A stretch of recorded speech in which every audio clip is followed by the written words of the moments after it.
नमस्कार। नियम कानून। बेटे ने पूछा, पापा ये मास्क ना लगाने से क्या होगा? मैंने थोड़ा गौर किया और कहा, ज़्यादा कुछ नहीं बेटा, जो कुछ तुम्हारे पापा ने कमाया है आज दिन भर में, वो कमाई पुलिस रसीद कटाने में ही चली जाएगी। मासूम बच्चे का सवाल था साहब। उसी के पास उसके पापा अवाक मुझे देखने लगे और बोले, बात तो सही है जी, बहुत मुश्किल से आजकल गुजर बसर हो रहा है। ये कहानी हर मजदूर वर्ग और मध्य वर्गीय की है। कोरोना काल और लॉकडाउन का सबसे गहरा असर इन पे ही हुआ है। अब दिहाड़ी मजदूर को ही ले लो, सुबह चौक में आके बैठते हैं, काम मिलेगा कोई गारंटी नहीं। सब कुछ अस्त व्यस्त हुआ पड़ा है। कईयों की नौकरी छूट गई और हमारी सरकार सिर्फ योजनाएं और कड़े नियम लागू करने में लगी हुई है। ये आपने भी महसूस किया होगा, जिसमें सबका हित हो ऐसी कोई योजना हमारी सरकार के पास नहीं है।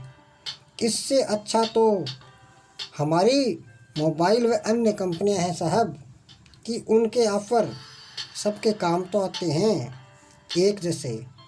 सरकारी फ़ायदा उनको ही मिलता है जो फ़ायदा लेना जानते हों, और कौन फ़ायदा लेता है ये भी आप अच्छी तरह जानते हैं। बाकी सभी तो वंचित ही रह जाते हैं। सिर्फ चुनाव में हमारी सरकार को कोई भेदभाव नज़र नहीं आता। वह गरीब से गरीब की झोंपड़ी में भी वोट मांगने मंत्री जी पहुंच ही जाते हैं और दोनों हाथों से वादों को लुटाते हैं। पर कोरोना काल में मंत्री जी को वही वोटर, वही लोग याद नहीं आए। जब पुलिस डंडे मारती है तो कोई उन्हें रोकता टोकता नहीं।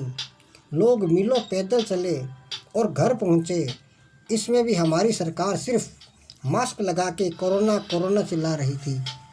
एक दिन जनता कर्फ्यू, फिर लॉकडाउन और आमजन परेशान होते रहे। और अब हाथरस की घटना को ही देखो। इस केस में तो पुलिस प्रशासन ने क्या खूब काम किया है भाई, वाह। नियम कानून दोनों को ताक पर रखकर रातों रात ही सब का अंतिम संस्कार करके बता दिया कि नियम और कानून सिर्फ बेबस गरीब पर ही लागू होते हैं। गरीब की बैठी थी ना साहब, किसी ने बेरहमी से मार दिया, किसी ने जला दिया। अब घर वाले रहो रोते बिलखते। जय हिंद, धन्यवाद।